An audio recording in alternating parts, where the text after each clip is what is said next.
তুমি সকালে কয়টার সময় কিনতে করছো? 10টায় কেন তুমি ফজর নামাজ পড়া নাই? পড়ছি। তারপর তো নামাজ পড়ে আবার ঘুমাইছো? জি। কেন ঘুমাইছো? ঘুম পাইছেন? সকালবেলা বলছি না তোমাকে তাড়াতাড়ি উঠতে? হ্যাঁ বলছো। তুমি জানো না are you to bet and I will try make someone Hindi will divine wise. হ্যাঁ, জানি। তুমি কেন এটা শিখো নাই? এই তুমি পড়াশোনা করতেছো? জি স্যার। কয় বেলা পড়াশোনা করতেছো? গুরু নাই মানে? ঘুম তো বলি। গুরুতে তো হবে তাই না? 2 বেলা পড়াশোনা করবে এখন অবশ্যই। এরকম একটা কাজ করো, তুমি আজকে থেকে ডায়েরি লেখো।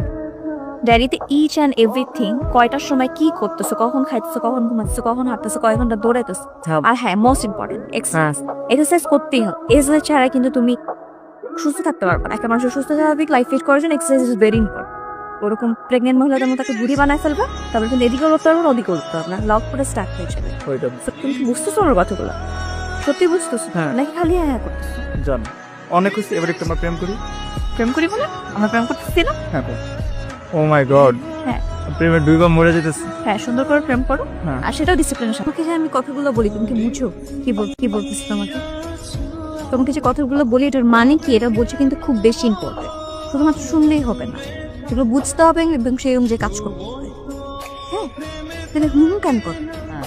তোমার বুঝতে হবে, তুমি বুঝলে বলবা, না বুঝলেও বলবা, তুমি কিছু বলতেছো না। হ্যাঁ। আচ্ছা যাই হোক, তোমাদের তুমি বুঝো কি বুঝো না জানি না, তবে একটা ভালো কোয়ালিটি আছে, সেটা হচ্ছে তুমি কিছু কিছু ব্যাপার অনেক সুন্দর করে পালন করো, বুঝছো? একটা কথা বলি। বলো। এবার একটু আমরা কাইন্ডলি প্লিজ একটু প্রেম করি আমরা। প্রেম করি মানে? তোমার কি মনে হচ্ছে আমরা কি করতেছি? তোমাকে এটা প্রেম মনে হচ্ছে না? সরি, তুমি কি বলতে চাচ্ছ বলো তো? My mistake. বাইঙ্গা ছিল স্কুলে দেখা চাকা দিলে সোজা কিছু তো তো তোরকে আমাদের দেখে কোনো অ্যাঙ্গেলে ফিজিক্যালি আনফিট মনে হয়? মানে আমার কোনো বডি পার্টসে কোনো প্রবলেম আছে তোর মনে হয়? এটা কুইলা কর সমস্যা কি? এই যে সারাদিন আমার গার্লফ্রেন্ড আমার সারাদিন ভাঙ্গের জুস খাওয়ায়, দৌড় পারে, প্রতিদিন জগিং করায়। বুঝলাম, তাহলে তুই এখন কি চাস? ডিস্টেন্স, ডিস্টান্স মানে কি? মানে টেম্পোরারি একটা ব্রেকআপ করবো আমি পারমানেন্ট নাই। মানে কিছুদিনের জন্য সুখ গুলো ও যদি আবার আসে সুখ সব চলে যাবে এমনি।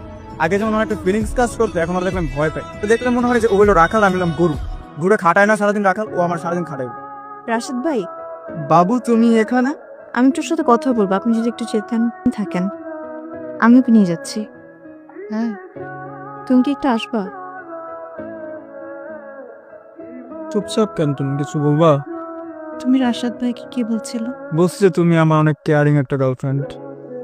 তুমি মিথ্যা বলতেছো। তুমি তাহলে ভুল শুনছো।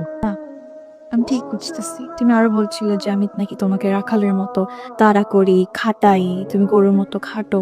আমি এজ এ গার্লফ্রেন্ড আমাকে খুব পেইন দিয়ে ফেলছি, সেটা তো তুমি আমাকে বলতে পারতে। আচ্ছা, একটা গার্লফ্রেন্ড আর একটা বয়ফ্রেন্ডের মাঝখানে সম্পর্কটা থাকে, ওইটা কি এখন আমাদের মাঝখানে কবে